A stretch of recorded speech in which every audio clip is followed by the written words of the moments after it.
बहुत पुरानी बात है। एक जंगल में दो पक्के दोस्त रहते थे। एक था गीदड़ और दूसरा था ऊंट। गीदड़ काफी चालाक था और ऊंट सीधा सा। ये दोनों दोस्त घंटों नदी के पास बैठकर अपना सुख दुख बांटते थे। दिन गुजरते गए और उनकी दोस्ती गहरी होती गई। एक दिन किसी ने गीदड़ को बताया कि पास के खेत में पके हुए तरबूज हैं। ये सुनते ही गीदड़ का मन ललचा गया, लेकिन वो खेत नदी पार था। अब नदी को पार करके खेत तक पहुंचना उसके लिए मुश्किल था। इसलिए वो नदी पार करने की तरकीब सोचने लगा। सोचते सोचते वो ऊंट के पास चला गया। ऊंट ने दिन के समय गीदड़ को देखकर पूछा, मित्र, तुम यहाँ कैसे? हम तो शाम को नदी किनारे मिलने वाले थे।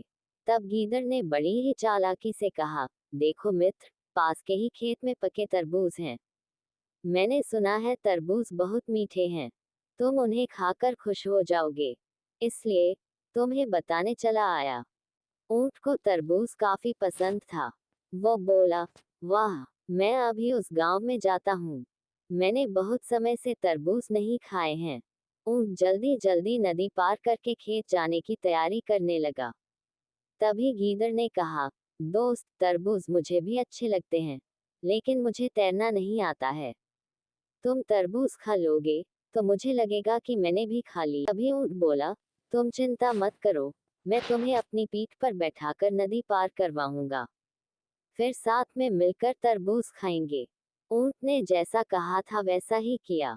खेत में पहुंचकर गीदड़ ने मन भरकर तरबूज खाए और खुश हो गया। खुशी के मारे वो जोर जोर से आवाजें निकालने लगा। तभी ऊंट ने कहा, तुम शोर मत मचाओ, लेकिन वो माना नहीं।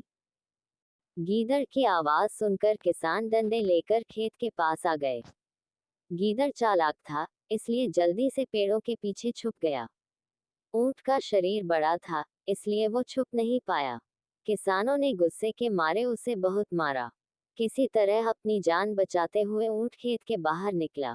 तभी पेड़ के पीछे छुपा गीदड़ बाहर आ गया। गीदड़ को देखकर ऊंट ने गुस्से में पूछा, तुम क्यों इस तरह चिल्ला रहे थे? गीदड़ ने कहा कि मुझे खाने के बाद चिल्लाने की आदत है, तभी मेरा खाना पचता है। इस जवाब को सुनकर ऊंट को और गुस्सा आ गया। फिर भी वो चुपचाप नदी की ओर बढ़ने लगा। नदी के पास पहुंचकर उसने अपनी पीठ पर गीदड़ को बैठा लिया। इधर ऊंट को मार पड़ने से मन ही मन गीदड़ खुश हो रहा था। उधर नदी के बीच में पहुंचकर ऊंट ने नदी में डुबकी लगानी शुरू कर दी। गीदड़ डर गया और बोलने लगा, यह क्या कर रहे हो? ने कहा, मुझे कुछ खाने के बाद उसे हजम करने के लिए नदी में डुबकी मारनी पड़ती है। गीदड़ को समझ आ गया कि ऊंट उसके किए का बदला ले रहा है। बहुत मुश्किल से गीदड़ पानी से अपनी जान बचाकर नदी किनारे पहुंचा। उस दिन के बाद से गीदड़ ने कभी भी ऊंट को परेशान करने की हिम्मत नहीं की।